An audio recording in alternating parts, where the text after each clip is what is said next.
Who the bloody hell is this Martin Pariseau? Well, in 2002, I made a decision to relocate from Quebec to Vancouver Island.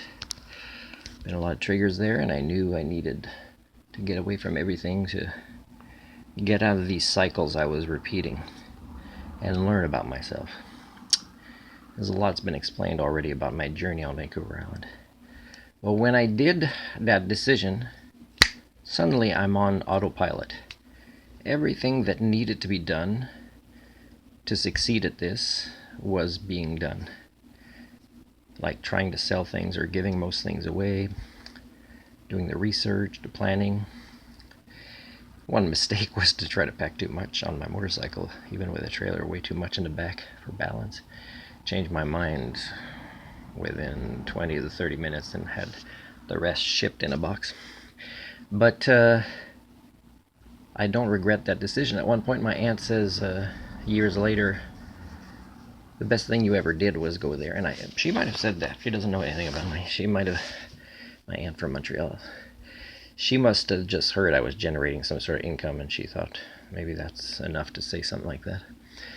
And then eventually, about 13, 14 years, or 12 to 13 years, Ladysmith, I decided had enough of Vancouver Island and BC and Canada, and did a lot of research and planning, and it was also the new medicine I was on, I think, that helped because I was super productive. I had to get up and work on these projects, and I didn't seem to require as much sleep, and I was very productive to do this change in my life, and I was on autopilot.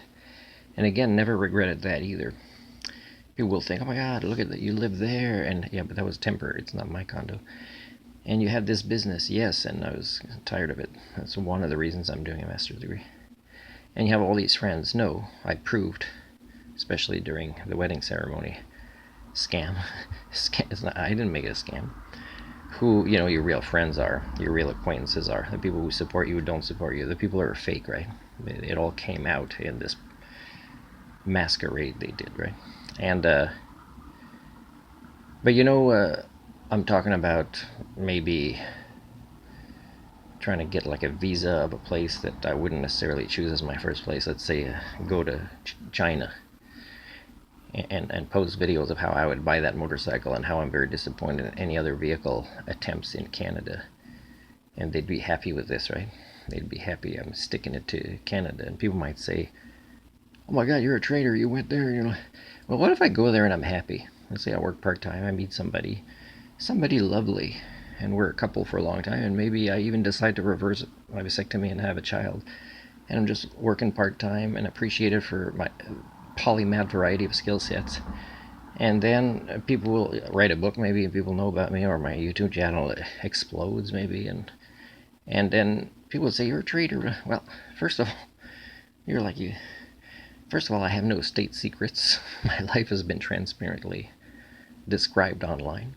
And I left because I'm doing the same as you, pursuit of happiness.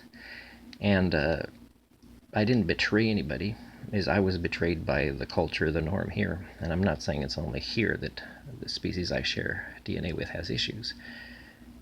But it's like I expose their treason, their tyranny, their oppression against the elusive Homo sapien. And how I was tired of getting the same triggers from the same place for the same things as a culture of pair that had so much to give, right? And I'm not saying in China I would give that, I'd be maybe semi-retired. But people would think I did wrong, just like they did when I left Ladysmith. They thought, oh my God, you're appreciated here. You were giving us a lot, and we gave back, and that's their side of the story, and it's not exactly my side. And the reason they don't know my side proves my point, right? So in the future, if this ever happened, it'd be like, how dare you? How dare you not make things right when I was reporting how I felt being victimized in my own culture? And how dare you say that I'm a traitor when I'm sending you the message that's not okay by moving away, but not by, being unfair or betraying or selling state secrets that I don't have. but just role modeling the life of an elusive Homo sapien when you were getting it for free here, right? And now that people would care if they got to know me later on, they'd say, that guy, what, I didn't suffer enough for you here to get you to awaken from your drug-induced denial about who you really are as a culture? No, I'm sorry, but I'm not taking the blame for your failures just because I would want to pursue my happiness.